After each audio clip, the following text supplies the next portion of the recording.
이제 잔잔해서 다시 깨어나시길 바랍니다. 하나님의 말씀에 집중하시기 바랍니다.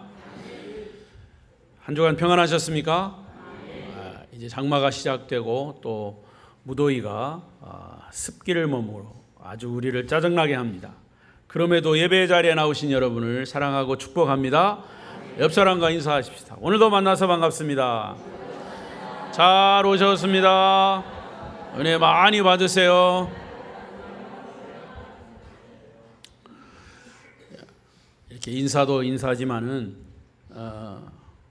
이 시간이요 제일 졸리는 시간입니다. 그렇죠? 그러나 우리 여러분이 영적인 육신적인 모든 부분이 다 열려지시길 바랍니다. 그래서 하나님의 말씀이 설교될 때 그 설교가 하나님의 음성으로 들려지시기를 바랍니다. 자, 오늘 말씀의 주제는 믿음으로 위기를 극복하라. 시작. 주일 낮에는 창세기서를 계속해서 전하고 있습니다. 지금 우리가 살고 있는 이 지구상에는 전쟁이 끊임없이 일어나고 있습니다. 대표적인 것이 러시아와 우크라이나의 전쟁, 아직도 끝나지 않았습니다. 또 이스라엘과 하마스의 전쟁 역시 끝나지 않고 지속되고 있습니다. 모든 사람들이 전쟁을 싫어함에도 불구하고 전쟁은 쉬지 않고 일어나고 있습니다. 우리나라도 과거에 6.25라고 하는 전쟁을 겪은 나라 중에 하나입니다. 그런가 하면 방법은 조금 다르지만 전쟁은 가정에서도 일어납니다. 부부 간에도, 부모와 자식 간에도, 형제들 간에도 자신들은 원하지 않지만 서로 부딪히고 갈등하고 상처를 주고 상처를 받는 그런 전쟁들이 일어나고 있습니다. 더불어 우리 개인의 마음속에도 전쟁은 계속됩니다. 선과 악의 전쟁입니다. 신앙생활을 하는 사람들에게는 특히 영적인 전쟁이 계속 일어나고 있습니다.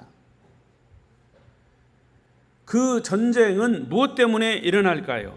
보편적으로 전체를 모아서 전쟁의 원인을 말한다면 그 원인과 뿌리를 찾아가 보면 마지막 맞닥뜨리는 것이 있는데 그것이 바로 죄입니다. 죄.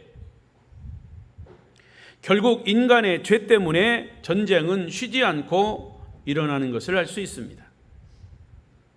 자, 야고보서 1장 15절 우리가 너무나 잘 아는 말씀이죠. 같이 읽어볼까요? 야고보서 1장 15절 욕심이 잉태한즉 죄를 낳고 죄가 장성한즉 사망을 낳느니라. 우리가 다 알고 있어서 화면에 안 뜨는 거예요. 한번 외워보겠습니다. 욕심이 잉태한즉 시작. 욕심이 잉태한즉 죄를 낳고 죄가 장성한즉 사망을 낳느니라. 인간 저 내면 깊은 곳에 있는 욕망과 욕심이라고 하는 죄 때문에 남을 이용하고 조종하고 당을 짓고 서로 투쟁하기 때문에 전쟁은 계속적으로 일어나는 것입니다. 그러나 그 결과는 사망에 이른다고 성경은 가르칩니다. 너도 망하고 나도 망하는 것이 전쟁입니다. 자, 오늘 본문으로 다시 와서 창세기 14장에 나타난 아브라함과 그 주변 연합군과의 싸움은 본래 아브라함이 시작한 싸움이 아닙니다. 요단강 건너편에서 온 동방의 원정군들에 의해서 이스라엘의 삶이 위협을 당했습니다. 그 과정 속에서 소돔과 고모라에 살고 있는 아브라함의 조카 롯이 그들 연합군에 의해서 전쟁 포로가 되는 비극이 발생됨으로 비롯된 전쟁입니다.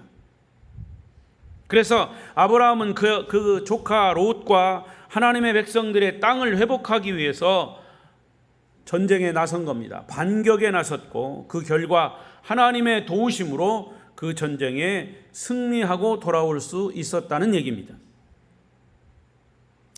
사실 그 당시의 전쟁은 굉장히 살벌하고 잔인할 정도의 전쟁입니다. 자, 14장 1절을 보십시다. 시작. 당시에 신할 왕 아무라벨과 엘라상 왕 아리옥과 엘람 왕 그돌라오멜과 고임 왕 디달이, 여기 보세요. 그러니까 여기 신할 왕,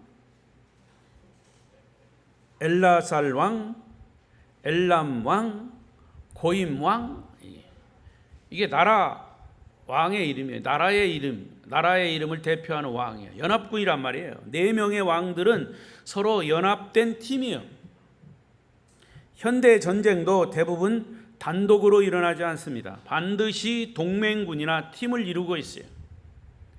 러시아와 우크라이나의 전쟁도 사실 단독으로 일어난 것지만 그 배후에 그들을 지원하는, 러시아를 지원하는, 말로도 무기로도 지원하는 나라들이 있어요.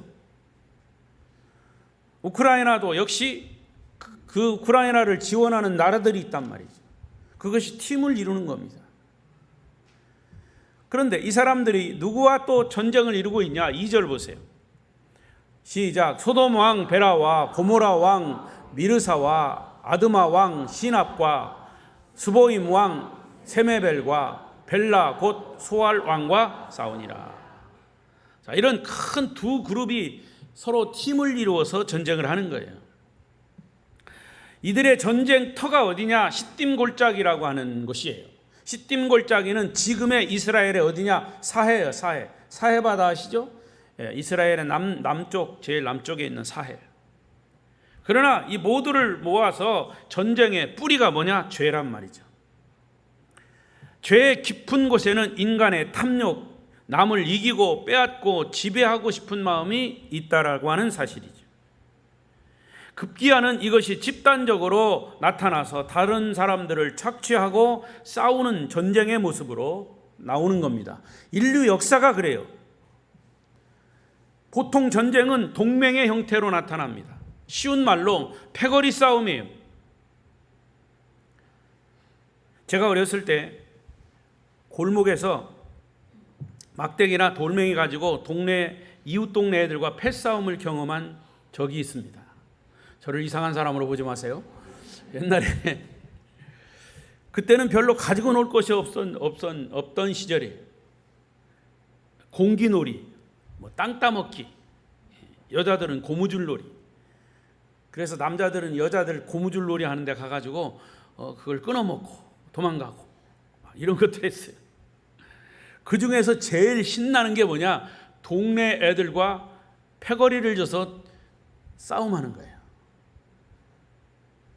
그래가지고 어떤 경우는, 심한 경우는 돌멩이에 맞아가지고 머리가 터지고 얻어맞고 막 옷이 찢기고, 그 집에 오면 엄마한테 막 혼나고 그렇습니다.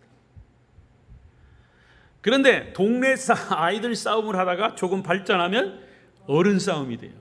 무섭습니다. 더군다나 깡패들의 싸움은 더 무시무시하죠. 조직 폭력배들은 말 그대로 자기들의 영역을 정해놓고 조직을 해서 그 영역을 지키려고 싸움을 합니다. 칼부림을 하죠. 그런데 이런 싸움은 조직 폭력배에만 있는 것이 아니라 사실은 우리 사회 전반에 걸쳐서 이런 패거리 집단이 악을 조장하고 서로 그룹을 만들어서 싸우고 있는 것이 사회의 현실입니다. 문화, 경제, 정치, 교육, 심지어는 종교 단체까지 그런 싸움이 나타나고 있습니다. 이와 같이 전쟁의 형태는 1대1의 싸움에서 그치는 것이 아니라 집안 싸움으로 발전하고 집안과 집안, 가문과 가문 사이의 싸움으로 번집니다. 당파끼리의 싸움, 정당끼리의 싸움, 나라와 나라의 전쟁으로 번지는 것입니다. 이것이 바로 전쟁인 것이죠. 그래서 우리는 전쟁의 한 복판에 살고 있다고 해도 과언이 아닙니다. 그런데 성경을 보다 보니까 마지막 때가 되면, 예수님이 재림할 때가 되면 이런 전쟁은 계속 가속화될 것이라고 말씀합니다. 오늘 본문의 말씀에 보면 아브라함 시대에도 똑같은 형태의 싸움이 있었습니다. 그들의 싸움의 원인이 뭘까요? 자, 4절 답이 있습니다. 시작. 이들이 12년 동안 그돌라오멜을 섬기다가 제 13년에 뭐 했다고요? 배반했어요. 소돔과 고모라 땅의 왕은 그 당시 군사력이 막강한 나라 엘람 왕 그돌라오멜에게 조공을 바치면서 12년 동안 섬겨왔습니다. 그런데 고마워서 섬긴 게 아니라 군사력이나 나라의 힘이 막강하기 때문에 어쩔 수 없이 조공을 바친 거예요. 과거에 우리나라 역사독에 조선이 중국에다가 조공을 바친 적이 있었죠. 그거 왜 바쳤습니까? 나라가 약하니까 그들의 도움을 조금이라도 얻기 위해서. 그러나 그것은 사실 억지이죠. 군사력이나 나라의 힘이 약하니까 어쩔 수 없이 조공을 받잖아요. 그런데 아마도 마음속에 이를 갈면서 반드시 복수할 날을 기다렸을 거다 그 말이에요.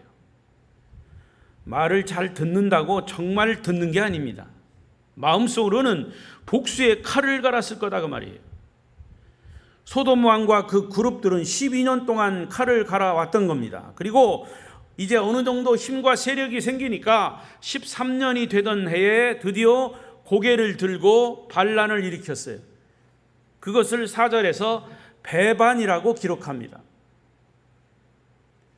우리가 흔히 사용하는 이 의미의 배반이라고 하는 단어는 배반당하는 사람 입장에서는 약속을 지키지 않고 믿음을 저버린 것을 의미하지만 배반하는 입장에서는 그렇지 않아요. 입장이 달라요.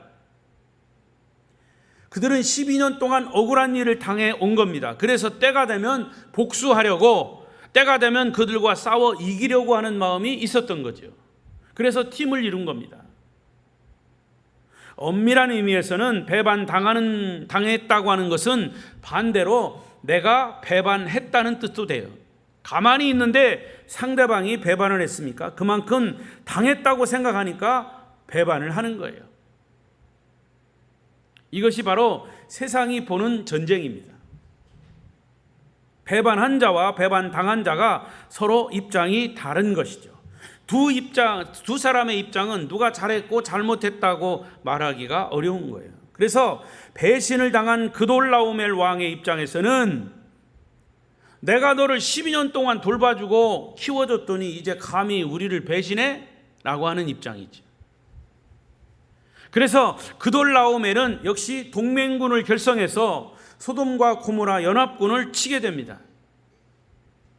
5절부터 7절까지 보면 그돌라오멜 동맹군은 파죽지세로 르바, 수스, 엠, 호리, 아멜렉, 아모리 족속들을 순식간에 쑥대밭으로 만듭니다. 그리고 이제 소돔과 고모라 왕을 중심으로 하는 5 동맹 왕들을 치려고 하고 있습니다. 8절입니다. 8절 보세요. 시작. 소돔 왕과 고모라 왕과 아드마 왕과 스보임 왕과 벨라 곧 소알 왕이 나와서 칫딤 골짜기에서 그들과 전쟁을 하기 위해서 진을 쳤다. 이제 큰 팀과 팀 사이에, 동맹군과 동맹군 사이에 전쟁을 치를 위기에 있습니다. 왜 전쟁이 일어났다고요? 소돔 왕 그룹에서는 상대편에게 12년 동안 억울하게 당했기 때문이다 생각했을 것이고, 그돌라오멜 입장에서는 이제 네가 좀 컸다고 나에게 반항하는구나, 이 배은망덕한 놈이라고 생각했을 겁니다. 그러니까 양적 논리에는 모두가 다 일리가 있어요. 그것이 전쟁이에요. 그걸 우리 가정으로 가져와서 가정에 불화가 일어나는 것도 마찬가지예요. 남편의 말을 들으면 남편 말이 맞아요. 아내 말이 들으면 아내 말이 맞아요. 자식들이 부모 말을 듣지 않고 집을 나가는 것도 나름대로 이유가 있어요. 자, 그런데 이것을 다 통틀어서 그 싸움의 깊은 배후에는 죄가 도사리고 있다는 사실을 우리는 깨달아야 합니다. 세상에서의 전쟁은 내가 살기 위해서는 너는 죽어야 하는 싸움이에요. 상대방을 짓밟고 일어나야 내가 사는 거죠. 권력을 갖게 되면 그 권력에 대항하는 사람은 다 죽게 되어 있습니다. 세상의 질서가 그렇습니다. 자, 9절을 보십시오. 자, 9절 좀 발음하기 어려워도 좀 읽어보세요. 시작. 엘람 왕 그돌라오멜과 고임 왕 디달과 시날 왕 아무라벨과 엘라사 왕 아리옥 네 왕이 곧 그 다섯 왕과 맞서니. 이 왕이 맞섰다라고 하는 것은 나라가 맞섰다는 거예요. 다섯 나라 또 네 나라 이렇게 그룹이 맞섰다는 거죠. 전쟁이 시작되었습니다. 자, 이 전쟁이 시작되면 반드시 죽거나 망하게 되어 있어요. 양쪽 다 망하거나 한쪽이 승리한 승리팀이 있을 것이고 한쪽은 망하는 것이죠. 이것이 전쟁의 결과입니다. 자, 10절 전쟁의 결과입니다. 시작. 시딤 골짜기에는 역청 구덩이가 많은지라 소돔 왕과 고모라 왕이 달아날 때에 거기에 빠지고 그 나머지는 산으로 도망했다. 전쟁의 결과가 어떻게 됐다고요? 그돌라오멜 동맹군이 승리했고 소돔 고모라 동맹군의 패함. 소돔 왕 동맹군의 군사들은 시딤 골짜기 구덩이에 빠져서 구덩이에 매장이 되어버렸어요. 살아난 사람은 산으로 다 도망쳐버렸어요. 여러분, 전쟁에 졌다는 것은 자기의 모든 것을 다 송두리째 빼앗기는 것을 말합니다.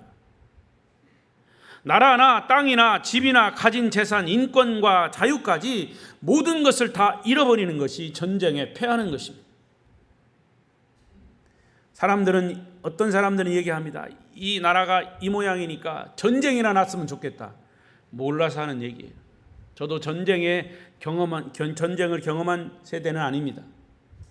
50년도 6.25 전쟁 3년 동안 있으니까. 전쟁을 경험하지 못한 사람은 말을 쉽게 합니다.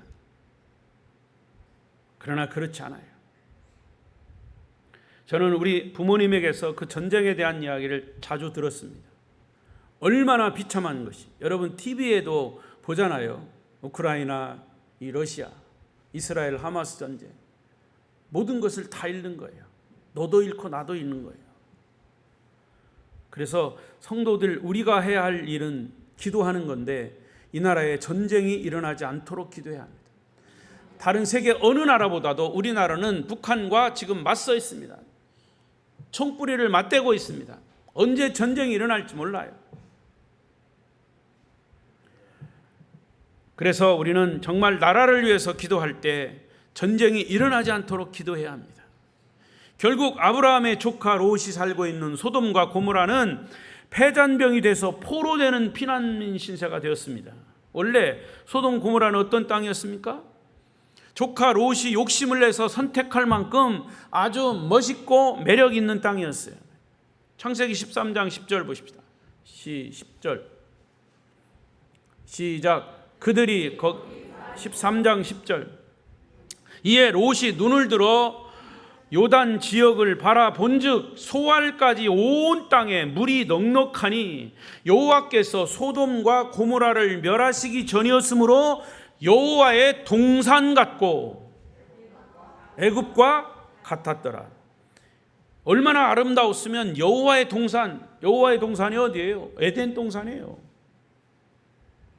그래서 롯이 그 땅을 차지하며 살면 행복할 것 같아서 그 땅을 선택한 겁니다. 그러나 성경은 뭐라고 얘기합니까? 소돔과 고모라를 가리켜 이렇게 말합니다. 여기 있네요. 13장 13절 시작. 소돔 사람은 여호와 앞에 악하며 큰 죄인이었더라.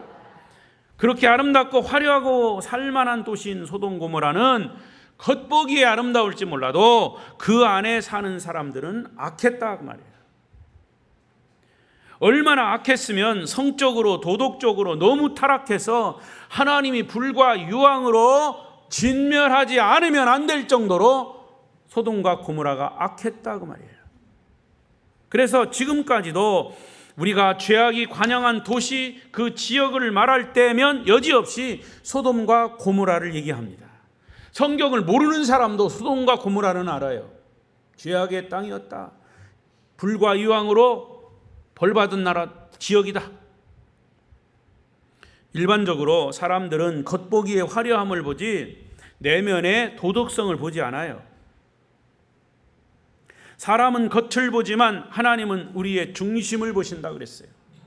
여러분, 여러분의 영적인 눈이 열려서 그 사람의 내면의 도덕성과 영성의 내면을 보시기를 축원합니다. 11절 12절을 다시 보십시다. 없습니까? 11절 12절 시작. 내 왕이 소돔과 고모라의 모든 재물과 양식을 빼앗아 가고 소돔에 거주하는 아브라함의 조카 롯도 사로잡고 그 재물까지 노락하여 갔더라. 소돔 고모라의 패배는 거기 살고 있던 롯과 그 롯의 가족의 패배와 파멸을 가져온 거죠. 아브라함은 자기를 떠난 롯이 소돔과 고모라의 패배와 동시에 모든 재산과 노략질을 당했다. 사실 종으로 노예로 끌려간 거예요. 이 소식을 들었습니다. 자, 아브라함의 고민은 여기서부터 시작이 됩니다. 자기 조카 롯이지만 롯이 어떤 사람입니까? 그는 믿음의 사람은 아니었어요. 아브라함을 늘 불편하게 만든 사람이에요. 고통을 주고 손해를 끼친 사람이 롯이에요. 그래서 서로 떨어져 사는 것이 아브라함에게는 오히려 마음이 편했던 거죠. 그래서 내가 좌하면 내가 우하고 내가 우하면 내가 좌하리라. 그렇게 떠난 롯이 소돔과 고모라 제일 좋은 땅을 선택해서 아브라함은 생각했습니다. 내가 거기 가서 행복하게 잘 살면 좋겠다. 그런 마음으로 롯이 먼저 선택하게 했던 거죠. 그런데 전쟁에 패배하고 포로가 되었다는 소식을 접했습니다. 자, 이런 상황에서 여러분 같으면 어떤 마음이 드십니까? 여러분의 생각이 지금 막 돌아가고 있나요? 우리도 가끔 이런 경험을 합니다. 나를 괴롭히고 힘들게 하고 상처를 주던 사람이 어느 날 갑자기 떠나는 바람에 내 마음이 조금 편해졌어요. 그런데 그 사람의 나중 들리는 소식은 그 사람이 잘 살기는커녕 불치의 병에 걸려서 죽게 되었다면, 혹은 어떤 불행한 소식을 들었다면 여러분 어떤 마음이 드십니까? 죄인의 마음은 저나 여러분이나, 아니 여러분은 그냥 빼놓을게요. 저도 그런 생각이 들 거예요. 아주 속이 시원하다.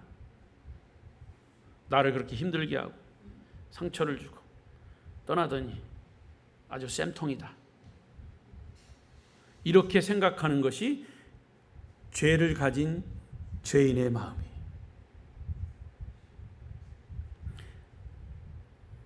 여러분은 그런 마음은 안 갖기를 바랍니다. 그러나 여러분, 그렇게 생각하는 것이 세상 사람들의 일반적인 가치관이에요. 진짜 하나님의 사람들은 비록 나를 힘들게 하고 상처를 주고 떠난 사람이라고 해도 그가 그런 어려움을 당할 때 사실은 함께 아파해 주고 그를 위해 중보기도 해 주는 것이 성숙한 믿음의 사람입니다. 왜 아멘을 왜 시원찮게 합니까? 찔리십니까?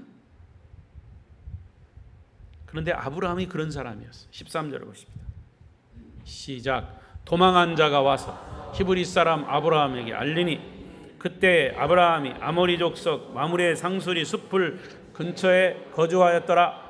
마므레는 에스골의 형제요 또 아넬의 형제라. 이들은 아브라함과 동맹한 사람들이었더라. 아브라함은 조카 롯이 소돔과 고모라를 선택했다가 절대적인 위기에 빠져 있는 것을 보고 무관심할 수가 없었습니다. 그를 구해야 한다는 생각을 먼저 했던 거죠. 자, 여러분, 믿음이라는 게 뭘까요? 믿음은 내가 사랑하는 이웃이 위기에 빠졌을 때 믿음으로 행동하는 겁니다. 믿음은 주신 말씀에 대해서 환경, 여건에 상관없이 그 주신 하나님의 말씀을 내가 붙들고 행동하는 거예요. 액션을 취하는 거예요. 그게 믿음이에요. 목사님, 오늘 말씀에 은혜 받았습니다. 끝이요. 은혜 받았으면 어떡하라고? 여러분이 받은 은혜, 말씀이 여러분의 삶의 여러 가지 형편 속에서 그게 액션으로, 행동으로, 고백으로 나타나야 된다 그 말이에요. 아멘. 믿음은 생각에 멈춰 있는 것이 아니라 믿는 바를 행동으로 옮기는 것입니다. 아브라함은 조카 롯의 어려움을 보고 진정으로 마음 아파했어요. 그를 도와줘야 되겠다고 하는 생각이 행동으로 옮겨진 거예요.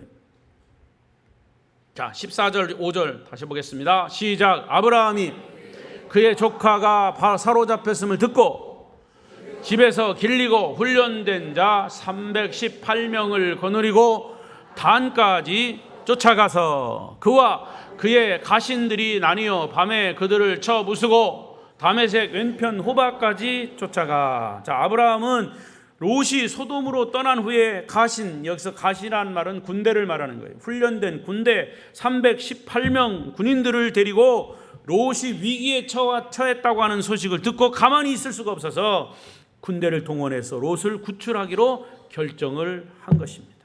여러분, 믿음은 생각만 하고 걱정만 하고 있는 것이 아니라 자신이 할 수 있는 최선을 이것을 행동으로 옮기는 것이 믿음입니다. 불가능에 도전해보고 자기에게 주어진 모든 것을 다 동원해서 하나님이 원하시는 것이 무엇인가 이것을 가지고 행동으로 옮기는 것이 믿음이에요. 아브라함은 주저하지 않았습니다. 계산하지 않았습니다. 손해를 따지지 않았습니다. 즉시 위기를 만난 롯을 구출하기 위해서 행동했다는 것이 그게 믿음이에요. 우리는 과거에 자신에게 상처를 준 사람에게 기회만 있으면 복수하려고 생각합니다. 그것을 10년이고 20년이고 계속 묵상하고 기억하고 있다가 기회가 있으면 보복하려고 합니다. 이게 죄를 가진 인간의 본성이에요. 그러면서 말을 합니다. 내가 혼내줄 거야. 버릇을 당장 고쳐줄 거야.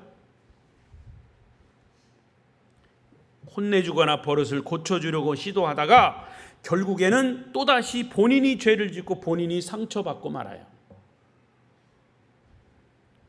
여러분, 아내들이요, 남편 버릇 고치려고 하지 마십시오. 남편들이요, 아내 혼내주려고 하지 말고, 자식들 막무가내로 부모들은 나무라지 말고 오히려 그들을 위해서 눈물로 기도해 주십시오. 혼내거나 나무란다고 절대로 고쳐지지 않아요. 그들을 위해서 기도해 주시면 하나님이 그들을 만지시고 하나님이 그들을 고치시고 하나님이 그들을 치료해 주시고 회복시켜 주실 것입니다. 그렇게 믿습니까? 그러면 기도해야죠. 아브라함은 믿음을 믿고 하나님을 믿고 나서부터 누군가를 혼내거나 버릇을 고치려거나 복수하려고 하지 않았어요. 자신에게 잘못한 사람을 용서하고 어려움에 처한 사람을 위해서 최선을 다해서 도와주었어요. 이것이 믿음을 가진 성숙한 사람의 모습이에요. 우리 그리스도인들은 위기를 만났을 때 그 사람의 믿음이 드러나게 되어 있어요. 그래서 위기를 극복하는 방법은 하나님을 믿는 그 믿음이 행동으로 나타나는 것이에요. 아브라함이 롯을 위기에서 구해 주었다고 롯이 무슨 보상을 한 거 없어요. 성경 찾아보십시오. 구출받은 롯은 결국 롯이에요. 아무리 도와줘도 롯은 그 이상의 그 이하도 아니에요. 남을 위기에서 구원해 주었을 때 어떤 보상을 기대하지 마십시오. 주님의 이름으로 도와주었으면 그것으로 끝이에요. 그 사람이 어떤 반응을 하든지 그건 상관없는 거예요. 내가 주님의 주신 말씀을 어려운 사람을 도와주어라 그 말씀을 행동한 것뿐이지 거기에 무슨 보상을 기대하지 말라요. 보상은 하나님이 하십니다. 만약에 그 사람이 나에게 잘해줄 것이라는 기대감을 갖다 보면 오히려 실망하고 상처만 받게 된 거예요. 그냥 도와주고 섬기는 것으로 만족하십시오. 내가 그를 도와줄 수 있는 환경, 내가 도와줄 수 있는 여건이 된 것에 감사하십시오. 도와주고 싶어도요, 도와주지 못하는 경우가 더 많아요.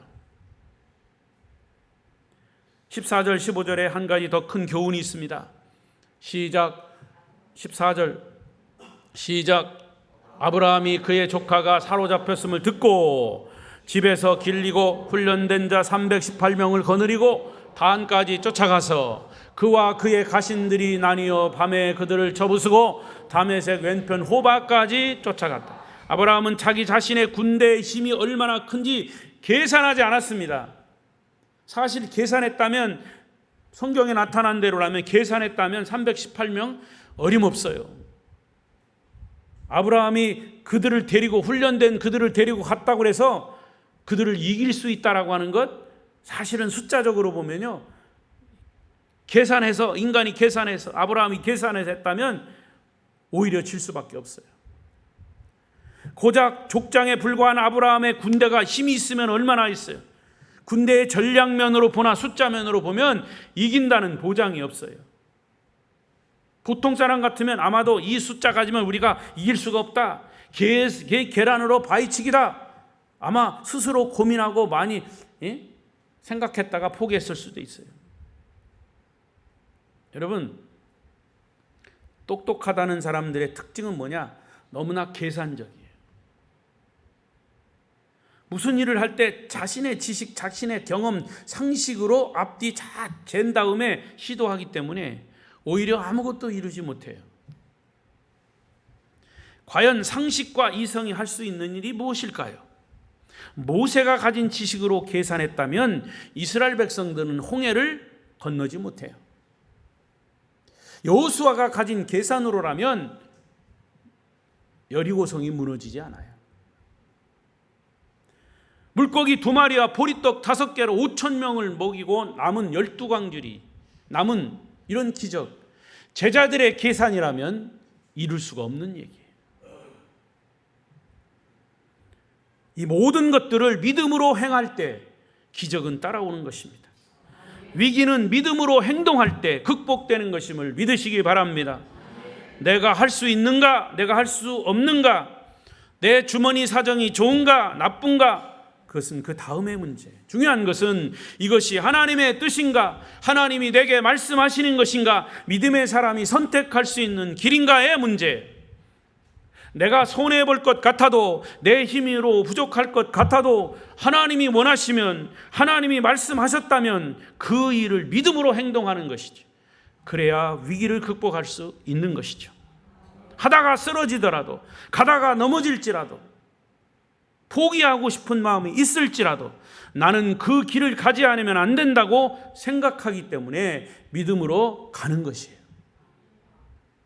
그래야 역사가 나타나는 것입니다. 저는 우리 아름다운 교회 성도 여러분들이 그런 믿음으로 이 아름다운 교회를 세워왔음을 저는 확신합니다.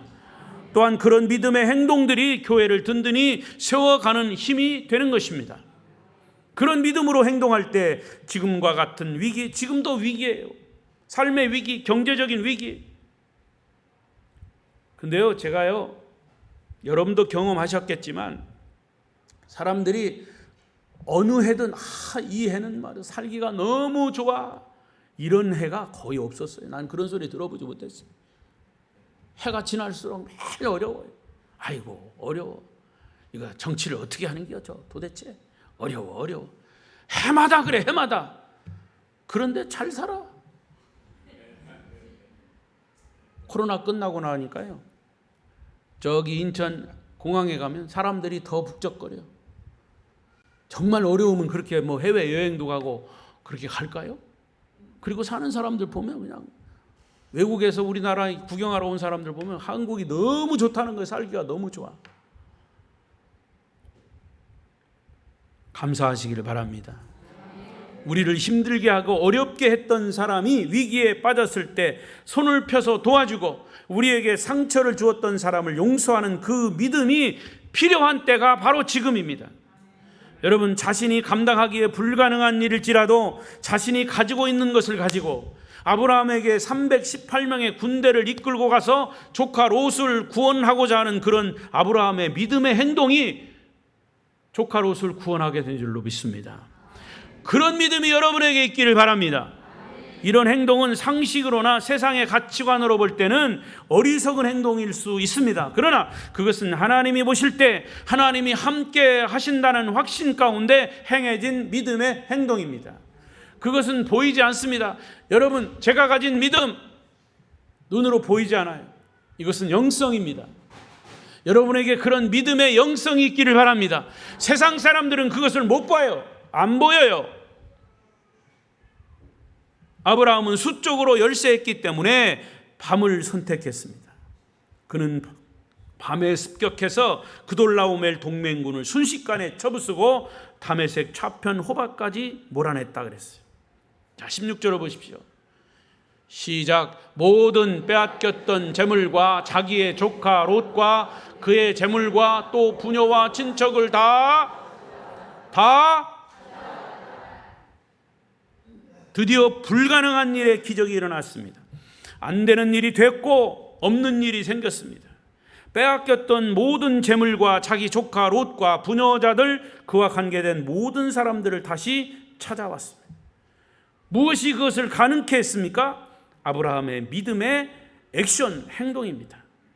무엇보다도 하나님이 그들을 도와주신다고 하는 믿음이 그들을 움직일 수 있었습니다. 이성으로나 상식으로는 이런 일을 이룰 수가 없어요. 아브라함의 믿음과 하나님의 도우심이 이런 기적을 이룬 것으로 믿습니다. 여러분, 믿음을 가진 자의 행동을 보고 하나님이 적극적으로 도우신다는 것을 우리는 여기서 확인할 수 있습니다. 하나님이 믿음 없는 자를 도우시겠습니까? 하나님이 여러분을 돕고 싶어도 어떤 근거나 계기나 연결고리가 있어야 돕지 않습니까? 그래서 예수님도 병자를 보고도 내 믿음이 너를 구원하였느니라, 내 믿음이 너를 치료하였느니라. 아멘도 정말 현찮게 하시네. 내 믿음이 너를 구원하였느니라. 할렐루야. 네. 아멘 큰 소리로 한다고 하는 건 아니지만, 여러분, 확신은요 우리의 마음에서부터, 소리로부터 나오는 거예요. 말씀을 맺겠습니다. 하나님은 우리가 믿음으로 행한 일에 관심을 가지십니다. 우리의 능력, 상식, 경험, 이론, 그런 것으로 일할 때 하나님이 비집고 들어올 틈이 없어요. 평소에 기도하지 않는 사람에게 하나님이 어떤 근거를 가지고 응답하겠습니까? 하나님을 믿지 않는 사람에게 어떻게 하나님이 살아계심을 보이겠습니까? 실제로 하나님 믿지 않는 사람, 귀신을 믿는 사람에게 하나님이 역사해도 그들은 귀신이 역사했다고 그래요. 믿음 없는 사람에게 어떤 기적이 일어났을 때, 그건 우연히 일어난 거예요, 이렇게 얘기하죠. 그런데 하나님을 믿는다고 하는 사람들이 그런 소리를 해요. 넋 빠진 소리죠. 실컷 하나님 믿는다고 하면서 하나님의 역사가 일어났는데도 아니요, 하나님이 그렇게 안 하셨을 거예요. 성도 여러분, 오늘 우리는 본문을 통해서 위기를 어떻게 극복할 것인가를 배웠습니다. 특별한 방법은 아닙니다. 하지만 아브라함의 믿음의 행동이 그를 위기에서 극복한다고 하는 사실을 배웠어요. 우리는 지난 몇 년 전에 코로나 바이러스 같은 역병을 경험했습니다. 지금도 사실은 진행이 되고 있어요. 그것에 따른 여러 가지 어려운 환경, 나의 주변에서 나에게 상처를 주는 사람일지라도 하나님이 우리에게 주신 은혜를 생각하며 오히려 그들을 도와주고 사랑할 수 있는 믿음의 행동, 지금이 필요한 때입니다. 내 힘으로는 되지 않습니다. 아브라함을 하나님이 도와주듯이 여러분도 하나님이 도와주실 것을 믿습니다. 그런 힘을 하나님이 우리에게 주실 것입니다. 지금과 같은 위기 상황에서도 믿음의 행동이 필요한 때가 바로 지금입니다. 바로 여러분 개인의 믿음의 행동이 필요합니다. 그래서 이 어려움을 극복해 나갈 수 있기를 축원합니다. 축원합니다. 기도하겠습니다. 통성